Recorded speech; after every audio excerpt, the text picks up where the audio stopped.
बेटा मलुआ। अबे रुक, कहाँ जा रहे हो? जय हिंद दोस्तों, मैं जयशंकर प्रसाद आप तमाम दर्शकों का चेतना जागृति मंच पर हार्दिक स्वागत करता हूं। दोस्तों, जैसा कि दोस्तों हमारे जीवन में कई प्रकार की घटनाएं घटती है और उस घटना को देखकर समझकर हमें काफ़ी दुख भी पहुंचता है। और दोस्तों, ये जो घटना अभी मैं आपको बताने जा रहा हूं वह एक मेरे नज़दीकी जो रिलेटेड पर्सन थे उसके साथ ये घटना घटित हुई थी। और इस घटना को मैं कहानी के मार्फत यानी कि रूपांतरित करके मैं आपके सामने रख रहा हूँ। दोस्तों, हमारे देश के अंदर जो भी लोग संवैधानिक पद पर कार्यरत है वह अपने पद का गलत दुरुपयोग भी करता है। मैं ये नहीं कहता हूँ कि सारे के सारे संवैधानिक पद पर रहने वाले लोग गलत ही होते हैं, लेकिन देखा जाए तो जो लोग संवैधानिक पद पर कार्यरत है या जो लोक सेवक है, इस प्रकार के लोग आम जनता को काफ़ी नुकसान भी पहुंचाता है और परेशान भी करता है। तो दोस्तों, ये कहानी जो मैं बताने जा रहा हूँ, मेरे एक नज़दीकी जो दोस्त थे उसके साथ ये घटना घटित हुई थी। और इस घटना को मैं कहानी के रूप में आपके सामने प्रस्तुत कर रहा हूं। और ये कहानी आपकी चेतना को जागृत जरूर करेगी और हो सकता है कि कभी न कभी आप भी इस प्रकार की घटना से रूबरू हुए होंगे। तो दोस्तों, अब मैं कहानी शुरू करता हूं। सबसे पहले तो मैं ये बता देता हूं कि मैं इस कहानी के अंदर जो मेन नायक है उसका नाम मैं मलुआ रखा हूँ। और मलुआ के बारे में जो मैं दृश्यांत जो है कुछ वर्णन कर देता हूँ, इसके बाद मैं कहानी आगे रखूँगा। तो सबसे पहले ये देखिए कि मलुआ एक बहुत ही गरीब एक लड़का होता है कि उनके पिताजी उसको मात्र 8वीं क्लास तक ही पढ़ा पाता है। और 8वीं क्लास पढ़ने के बाद मलुआ कहीं नौकरी करने की बजाय वह जो है खुद का एक छोटा मोटा बिजनेस करना चाहता है। सोचने की जो तरीका था कि मैं बिजनेस करूंगा, वह कहीं ना कहीं उसे लाभदायक सिद्ध हुआ। और मलुआ का जो बाप है वह काफ़ी बीमार रहता है, अक्सर वह बीमार ही रहता है और उसे खांसी की शिकायत होती है। और उसी खांसी के तहत वह एक बरामदे पर बैठा हुआ है। और मलुआ का जो काम था वह बाज़ार से बहुत सारा सामान खरीद के लाता है और वह अपनी एक पुरानी मोपेड, जो कि एक पुरानी मोपेड वह खरीदे रहता है, उस मोपेड पे लाद कर वह गांव के छोटे छोटे दुकानदारों के पास वह सामान बेचता है। दोस्तों, वह काम वह डेली करता था। तो अब दोस्तों, मैं ये कहानी को आगे लेके चलता हूँ। अब इस कहानी के अंदर में देखिए होता क्या है कि 26 जनवरी का जो राष्ट्रीय त्यौहार है वह नज़दीक होता है। और मलुआ जो है सो बाज़ार से तिरंगा झंडा खरीद कर लाता है। और वह मन ही मन सोचता है कि अभी मैं अगर गांव के दुकानदार के पास जाऊंगा बेचने के लिए तो मैं काफ़ी मुनाफा कमा सकता हूं और इससे मेरे परिवार का भरण पोषण भी होगा और मेरी जीवन की गाड़ी भी चलेगी। तो मलुआ का जो बाप होता है वह अपने बेटे की तरफ इशारा करते हुए कहता है,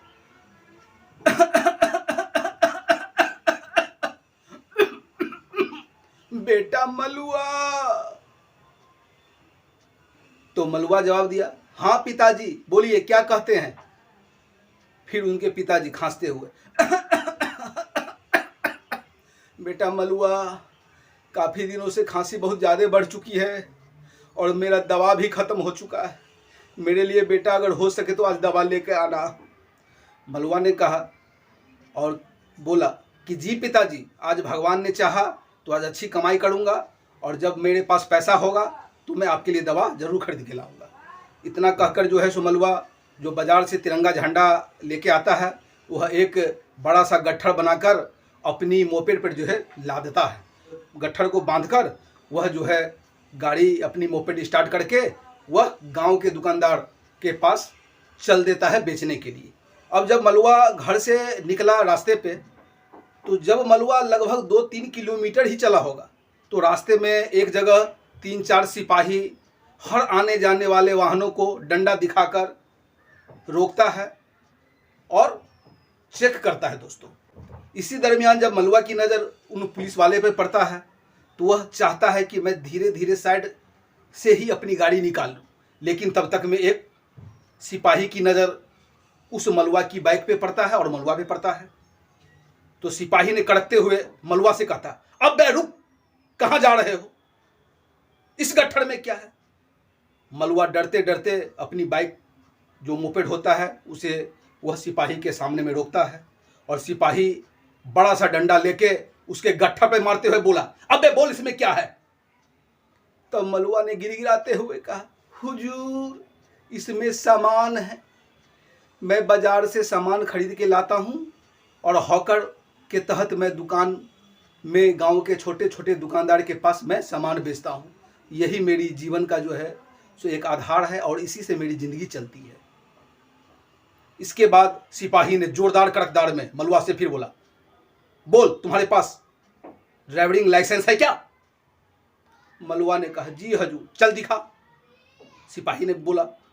मलुआ अपनी जेब से ड्राइविंग लाइसेंस निकालकर वह जो है सिपाही के हाथ में रख देता है। सिपाही ड्राइविंग लाइसेंस देख के बोलता है, बता तेरे गाड़ी यानी कि तुम्हारे पास जो मोपेड है उसकी वैध कागजात है?